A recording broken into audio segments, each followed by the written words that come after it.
최고 수준의 두뇌와 손재주, 더불어 근면성과 희생정신으로 일사불란하게 움직였던 우리 국민들이 없었다면 지금의 성공신화가 가능했을까요? 안녕하세요. 행복한 부자가 되고 싶으세요? 이너프입니다. 전문 경영인이 낫냐 아니면 오너 경영인이 낫냐와 관련해서 최근 유명 유튜버 분께서 영상을 올리셨어요. 평소 속 시원한 이야기들을 재미있게 잘 풀어주셔서 저도 가끔씩 보는 채널입니다. 그런데 일부 내용들이 좀 오해를 살 수 있을 것 같아 제 생각들을 이야기해 볼까 합니다. 괜한 이야기가 될까 걱정도 되지만 그래도 청년들에게 좀 더 균형 잡힌 가치 판단을 할 수 있도록 다양한 관점들을 제공할 필요가 있을 것 같습니다. 아무튼 각자 판단해 보시면 좋을 것 같아요. 우선 전문 경영인 중에 떠오르는 사람이 있으면 이름을 대봐라, 없지 않느냐 이렇게 말씀하셨는데 맞는 말입니다. 이름은 잘 안 떠오르죠. 매번 바뀌는 국무총리 이름도 기억 안 나는 판에 전문 경영인의 이름이야 오죽하겠습니까? 전문 경영인 체제로 운영되고 있는 세계적인 기업으로는 포스코, 인천공항공사 등이 있습니다. 사실 삼성그룹, LG그룹, 현대자동차그룹 등도 그룹 내 대부분의 회사들이 전문 경영인들에 의해 경영되고 있어요. 특히 글로벌 기업들의 한국 법인의 경우 모두가 전문 경영인 체제로 운영되죠. 전문 경영인이 경영하고 있지만 잘된 사례가 없는 것이 아니라 단지 잘 회자되지 않아 눈에 띄지 않을 뿐이죠. 오너 경영인이라고 하면 마치 꼭 회사의 주인이 직접 경영한다는 뜻처럼 들리는데 사실은 최대주주나 지배주주 일가들이 경영하는 것을 두고 하는 말입니다. 실제로 기업의 소유자는 아니라는 뜻이죠. 주식회사의 소유권은 원래 특정 개인에게 있지 않고 수많은 주주들에게 분산되어 있습니다. 가령 삼성전자의 경우 이건희 회장이 3.5%의 지분을, 이재용 부회장이 0.06%의 지분만을 보유하고 있어요. 오히려 국민연금이 10% 가까운 지분을 갖고 있습니다. 어찌 보면 단일 주주로 국민연금이 최대 주주니까 국민연금의 가입자들이 삼성전자의 실질 주인이라고 할 수 있겠네요. 문제는 0.06%의 지분을 갖고 있는 이재용 부회장에게 억지로 경영권을 물려주기 위해 여러 가지 무리수를 두는 데 있습니다. 그 과정에서 일반 주주들은 피해를 보기도 하고요. 삼성물산과 제일모직의 합병이 그 대표적인 예였습니다. 삼성전자가 하만카돈을 인수하고 현대자동차가 한전부지를 10조 원 넘게 들여 사들인 것도 다 오너 경영인들의 결단력 덕분이라고 하시는데 저는 잘 모르겠습니다. 현대자동차가 한전부지를 고가에 인수한 것을 두고 아직도 말이 많죠. 그 돈이면 글로벌 자동차 브랜드 몇 개는 인수할 수 있었고 전기차 같은 미래 자동차 연구에 엄청난 투자를 할 수도 있었을 테니까요. 한전부지를 산 것이 과연 옳은 결정이었는지는 아주 오랜 시간이 흐른 후에나 확인될 겁니다. 아무튼 오히려 오너 경영인이 무리한 인수합병을 강행해 쫄딱 말아먹은 사례는 수도 없이 많아요. 대표적으로 금호아시아나그룹은 대우건설과 대한통운을 삼켰다가 다시 토해내면서 그룹이 완전 분해되었죠. 선대 회장이 물려준 금호아시아나그룹이 이제는 그룹이라고 하기에도 민망한 수준으로 쪼그라들었습니다. 가장 최근 사례로는 코웨이가 잃어버렸던 웅진의 경영권을 되찾기 위해 무리해서 인수했다가 3개월 만에 다시 매물로 내놓은 사례가 있습니다.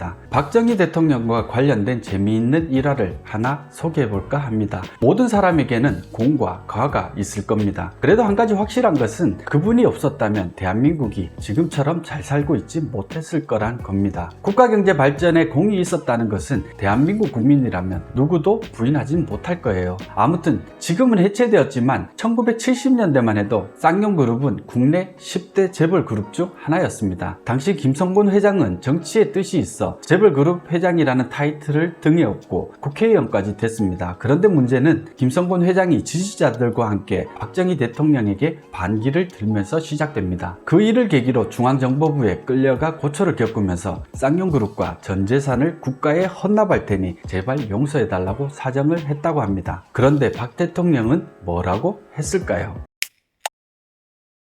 대답이 아주 걸작이었습니다. 임자, 그게 어디 자네 거가? 김성곤 회장은 쌍용그룹을 자기 것으로 생각했고 반대로 박정희 대통령은 국가의 것으로 생각했습니다. 쌍용그룹은 한국의 것이지 김성곤 회장 일개 개인의 것이 아니라는 뜻이었죠. 그도 그럴 것이 한국이 만들고 미뤄져서 키운 것이니까요. 당시 너무나 가난했던 대한민국은 세계시장에서 경쟁하기 위해서 모든 힘과 자원을 한 곳에 집중할 필요가 있었습니다. 그래서 국가 주도로 재벌 대기업을 만들고 엄청난 특혜를 주고 또 보호해줬어요. 그 과정에서 그래서 온 국민이 함께 희생한 겁니다. 그런데 박정희 대통령 입장에서는 재벌 기업들은 모두 국가가 만든 것이고 국가의 것이라고 생각했던 것도 무리는 아니었습니다. 물론 21세기 현실에서는 전혀 맞지 않는 말이고요. 말을 듣지 않는다고 개인을 억압한 것 또한 분명한 과오였음을 부정할 수가 없습니다. 국가가 키운 기업하면 또 어디가 떠오르시나요? 성경그룹입니다. 아니 성경이 어디야 하시는 분들도 많으실 거예요.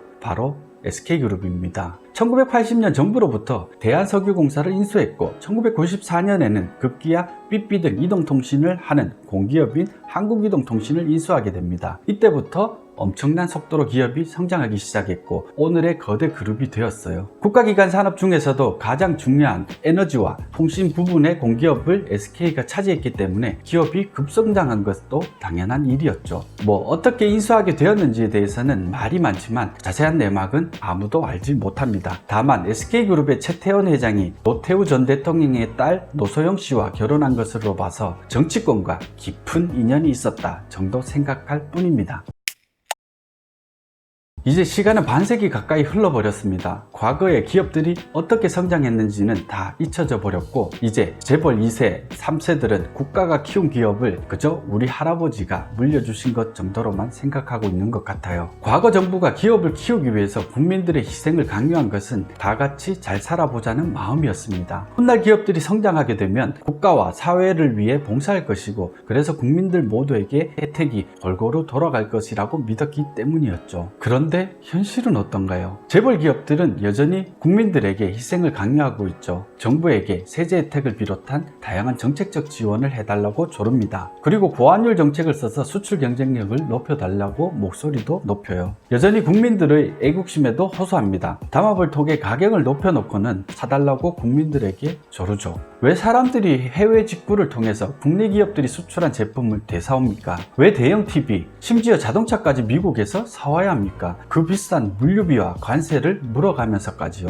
아직도 기업들은 국내 소비자들을 그저 봉으로 바라보고 있는 건 아닌가 하는 생각이 들어요. 이명박 정부는 기업하기 좋은 나라를 만들어 한국 경제를 살리겠다는 것을 공약으로 정권을 잡았습니다. 약속대로 재벌 기업들을 위해 엄청난 지원을 했던 것도 모두가 아는 사실입니다. 대기업들의 이익이 늘어나면 낙수 효과에 따라 일반 국민들의 삶도 나아질 것이라 믿었기 때문이죠. 그런데 재벌들은 역대 최고의 이익을 냈지만 일자리는 늘어나지 않았고 국민들의 삶은 더더욱 어려워졌습니다. 이명박 정부는 경제인들에게 여러 번 투자와 일자리 창출을 부탁했지만 그 어느 것도 이루어지지 않았어요. 정부가 제공한 혜택들은 낼름 다 받아먹었지만 아무것도 내놓지 않았던 거죠. 결국 경제 대통령이 될 것이라는 국민들의 기대는 무너졌고 급기야 이명박 정부는 재벌들에게 배신을 당했다고 원망 섞인 이야기를 했다고 전해집니다.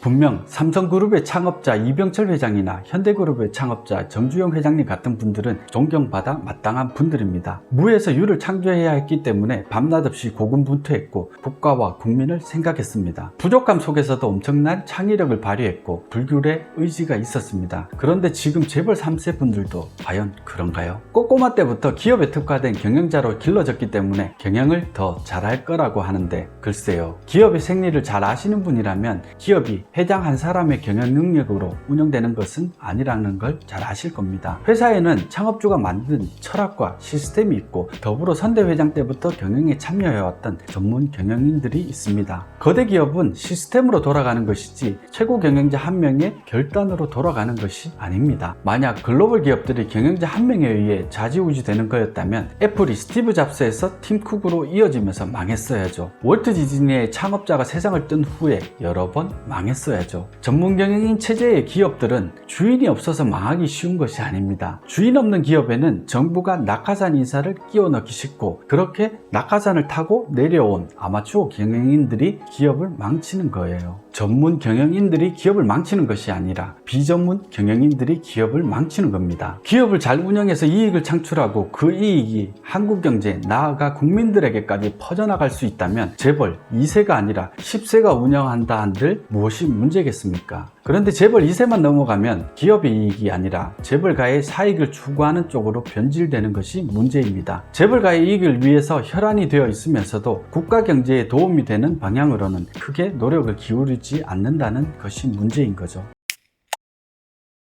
지금의 재벌들은 이익이 아무리 늘어도 한국 경제를 위해 일자리를 창출해야겠다는 마음은 전혀 없는 것 같아요. 아무리 많이 벌어도 힘들게 함께 해준 협력업체들에게 그 이익을 조금이라도 나눠줘야겠다는 생각 또한 없습니다. 함께 손실을 보고 함께 희생했지만 이익은 오직 그들만의 것인 거죠. 혹자는 대기업 노조들이 문제라서 국내에서는 투자를 못한다고 합니다. 물론 대기업 노조들에게도 분명 문제가 있습니다. 일부 노조들은 기업이 적자가 나든 말든 임금을 올려달라고만 떼쓰고 파업도 불사합니다. 또 임금 협상 과정에서 자식들에게 일자리를 물려줄 수 있게 보장해달라는 말도 서슴지 않아요. 같은 일을 하는 사내 파견 근로자들이 본인들의 반도 안 되는 임금을 받고 있지만 모른 척 눈을 감습니다. 그런데 그들이 과연 그걸 어디서 배웠을까요? 바로 재벌가가 지금까지 해온 행태들을 옆에서 지켜보면서 배운 겁니다. 참 안타까운 일이죠. 만약 오너경영인 체제가 자본주의 시장경제의 결정판이라고 한다면 자본주의가 극도로 발달한 미국이나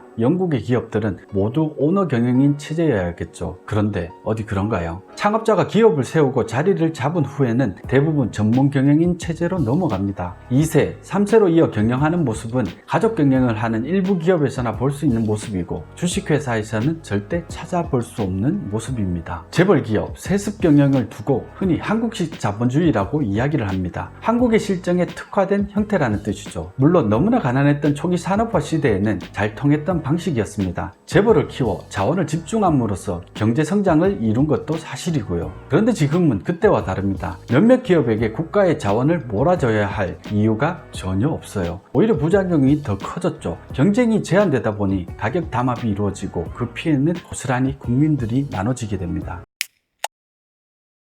오늘의 대한민국이 있기까지 훌륭한 지도자부터 탁월한 경영자까지 수많은 사람들의 피와 땀이 있었다는 것은 부정할 생각이 추호도 없습니다. 삼성, 현대, LG와 같은 세계적 기업들이 만들어질 수 있었던 것도 이병철, 정주영, 부인회 창업자와 같은 특출한 분들이 계셨기 때문이죠. 그런데 세계 최고 수준의 두뇌와 손재주, 더불어 근면성과 희생정신으로 일사불란하게 움직였던 우리 국민들이 없었다면 지금의 성공신화가 가능했을까요? 저는 절대 아니라고 봅니다. 특출난 경영인과 그걸 뒷받침한 세계 최고의 국민들이 있었기 때문에 가능한 기적이었습니다. 결론입니다. 만약 지금 박정희 대통령이 살아계셨다면 뭐라고 하셨을까 생각해 봅니다. 아마도 임자, 국가와 국민을 위해 국내에 좀 더 투자하고 일자리도 좀 만들어 보소. 국민들이 지금까지 희생했으니까 이제는 임자가 좀 보답해야 하지 않겠어? 라고 하지 않았을까요? 오늘 영상은 이것으로 마치겠습니다. 영상이 마음에 드셨다면 좋아요와 구독 부탁드립니다. 여러분 행복한 부자 되세요. 고맙습니다.